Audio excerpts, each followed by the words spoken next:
நான் எடுத்திருக்கின்ற முயற்சிகளை எவ்வளவு சோதனைகள் வந்தாலும் அதை தாங்கி அதனை சிறப்பாக முடிக்கக்கூடிய ஒரு தலைவராக நான் பார்த்து சிந்தித்து எடுத்த ஒரு தீர்க்கமான முடிவு தான் இந்த முடிவு. நான் என்னை இந்த இயக்கத்தில் இணைத்து கொண்டதற்கான காரணம்,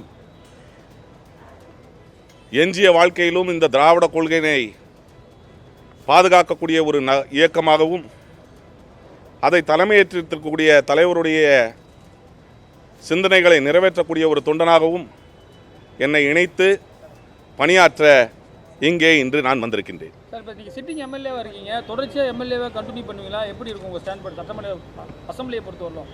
இப்பொழுது நான் தலைவரிடம் பேசினேன்.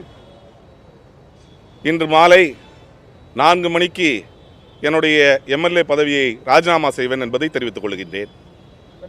ஏடிஎம்கேல ரெட்டையில் ஜெயிச்சிங்க, குறிப்பாக ஓபிஎஸ் அணியில் இருந்தீங்க. இப்போ இந்த அணியில் அரசியல் பாரம்பரியம், பெரிய பாரம்பரியம் பிஹெச் பாண்டியனுடைய இந்த டிஎம்கே செலக்ட் பண்ணுறதுக்கு காரணம் என்ன சார்? இந்த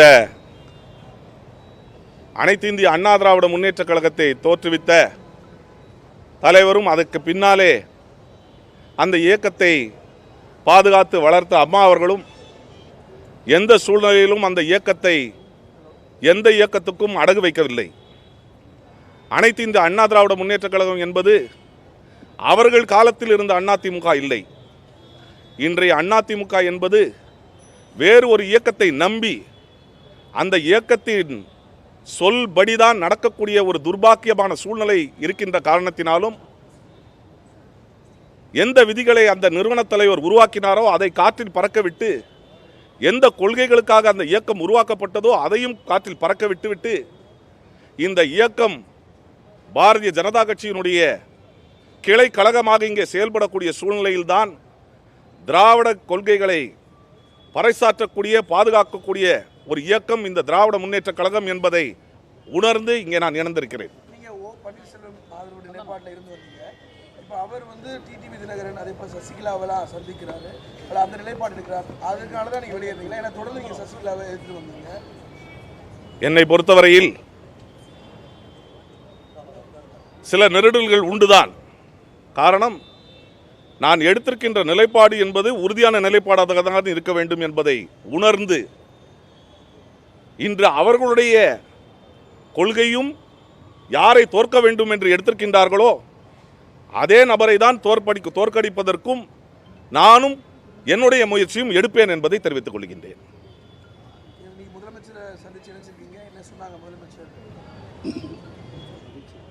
உழைப்பினையும் ஒரு இயக்கத்திற்கு உழைக்கக்கூடிய அந்த உழைப்பை அங்கீகரித்து அங்கீகாரம் தராமல் அந்த உழைப்பு வேண்டாம் என்று ஒவ்வொரு தொண்டரையும் விரட்டக்கூடிய இன்றைய எடப்பாடி பழனிசாமியினுடைய நோக்கம் என்ன, அவருடைய நடைமுறை என்ன, அவருடைய சிந்தனை என்ன என்பதையெல்லாம் உணர்ந்து நான் எடுத்திருக்கின்ற முயற்சிக்கு இங்கே வந்தபோது என்னை இருகரம் வரவேற்று நீங்கள் வாருங்கள், இந்த இயக்கத்துக்கு வாருங்கள் என்று எனக்கு புன்முறுவலோடு மகிழ்ச்சியாக என்னை இந்த இயக்கத்திற்கு வரவேற்றிருக்கின்றார்.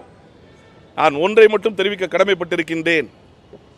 தொண்டனுடைய உணர்வையும் மக்களுடைய உணர்வையும் எந்த சூழ்நிலையிலும் கேட்க மாட்டேன் என்று சொல்லி அனைத்து இந்திய அண்ணா திராவிட முன்னேற்ற கழகத்தை கூவத்தூர் பாணியில் கபலீகரம் செய்திருப்பவர்கள் உடன் இருப்பதோடு அவர்கள் எப்படி அவர்களோடு இருப்பது என்பதை நான் சிந்தித்துதான் இந்த திராவிட இயக்கம் திராவிட கொள்கைகளை இன்று பாதுகாத்து வலிமையான தமிழகத்தை உருவாக்கக்கூடிய நம்முடைய தலைவர் அவர்களுடைய முன்னிலையில் இன்று நான் என்னை இணைத்துக் கொண்டிருக்கின்றேன். மற்ற 3 பேர் நீங்க ஓபிஎஸ் ஓட நீங்க வைத்திலிங்கம் ஐயப்பன்லாம் இருக்கு, அவங்க எல்லாம் என்ன ஸ்டாண்ட்ல இருக்காங்க சார்? அவங்க நீங்க ரொம்ப க்ளோஸ். என்னை பொறுத்தவரையில் எனக்கென்று சில கொள்கைகள் உண்டு.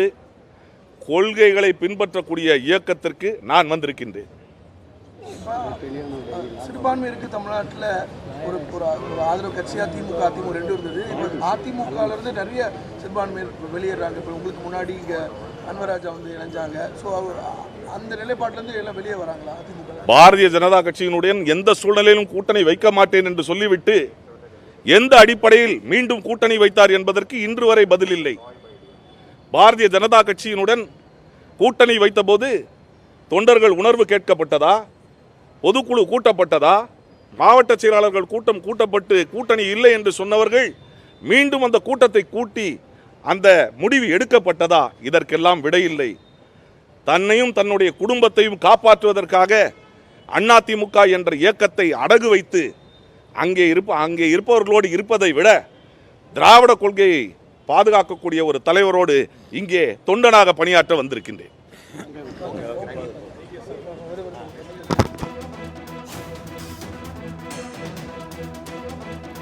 ஓபிஎஸ் ஆதரவாளர் மனோஜ் பாண்டியன் திமுகவில் இணைந்துள்ளார். தமிழ்நாட்டின் உரிமைக்காக போராடக்கூடிய தலைவராக முதலமைச்சர் மு.க.ஸ்டாலின் இருக்கிறார் என்று திமுகவில் இணைந்த ஓபிஎஸ் ஆதரவாளராக இருந்த மனோஜ் பாண்டியன் தற்பொழுது பேசியிருக்கிறார். செய்தியாளர் சந்திப்பில் அவர் இதனை தெரிவித்தார். பாஜகவின் கிளையாக அதிமுக செயல்பட்டு வருகிறது என்றும் அதிமுகவை இபிஎஸ் கபலீகரம் செய்து வருகிறார் என்றும் அவர் அந்த செய்தியாளர் சந்திப்பில் குறிப்பிட்டு பேசியிருந்தார். திமுகவில் இணைந்த மனோஜ் பாண்டியன் தனது எம்எல்ஏ பதவியை ராஜினாமா செய்யப்போவதாகவும் அறிவிப்பை வெளியிட்டிருக்கிறார்.